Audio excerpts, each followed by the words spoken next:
What are your memories of your matches with Ron Garvin?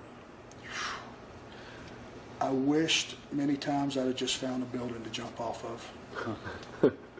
He liked to kill me.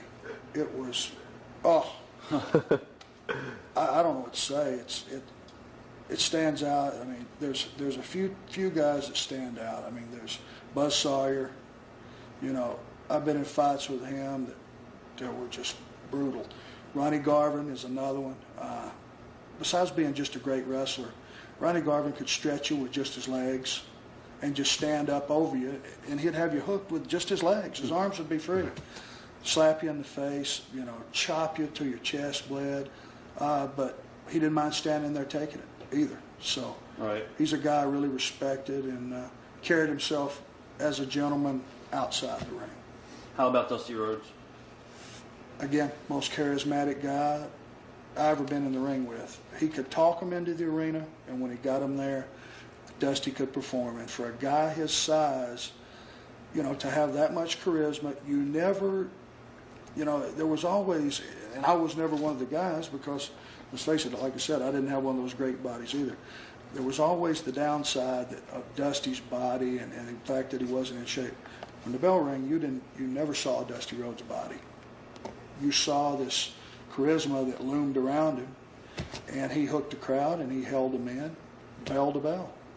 Somebody was saying, I forgot who it was, that Dusty liked to book himself to Tully because Tully made him look so good. So, that's absolutely right. All right. Yeah. What about Nikita Koloff? Again, Nikita and I butted heads a little bit at first. Nikita was smart. Let me just preface it by saying he was smart enough to know what he wanted from the business. He came in, he lived thrifty, he saved his money. He never missed towns. He worked hard, stayed in the gym. Guy had an incredible body. He had an incredible look.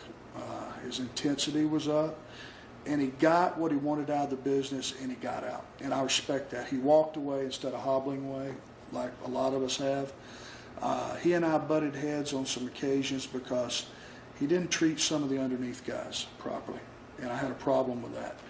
I think he's had a change in heart lately, but in that particular time, there was a couple of verbal instances where he would come on the plane late, the private plane, and there'd be someone sitting there, and he'd order an underneath guy to their seat or something, and that didn't gel with